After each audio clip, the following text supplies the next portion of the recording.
This is one of the most memorable testimonies I can think of in the Philippines just over the last 8 years. And we had a crusade. This was a 2-night crusade. And over in the Philippines, usually we have a basketball court, which is covered because it's always raining there. We had a 2-night crusade. And I'll never forget what happened, especially the second night. So the first night, we give out groceries to 200 people and we give out tickets. And the second night, there's a different 200 people. The first night, I gave the altar call after preaching, and about 30 or 40 people came forward to receive Jesus, which, praise God, we're thankful for that. But the second night, I don't know what shifted, but when I gave the altar call after preaching, I feel the presence of God even right now.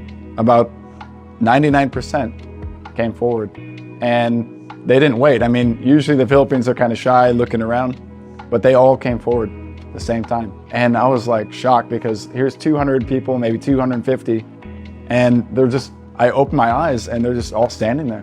When I began to lay hands on the people, the second lady I prayed for, I remember I was just shouting, freedom, freedom. And then the presence of God fell on me. So I was the first one to experience the power of God, the presence of God.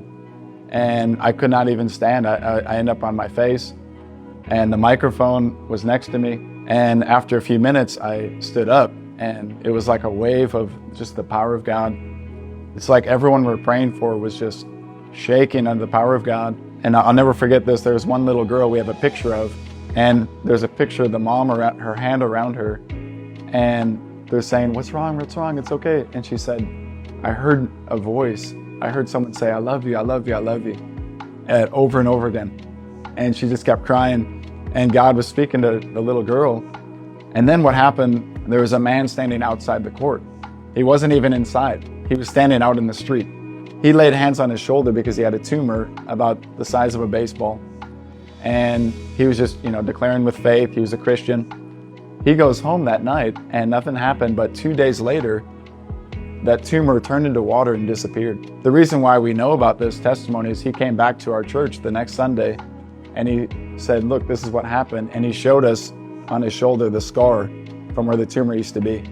And he pulled back a shirt and, he showed me, and, I wanted to take a picture, but I felt like God told me, don't take a picture.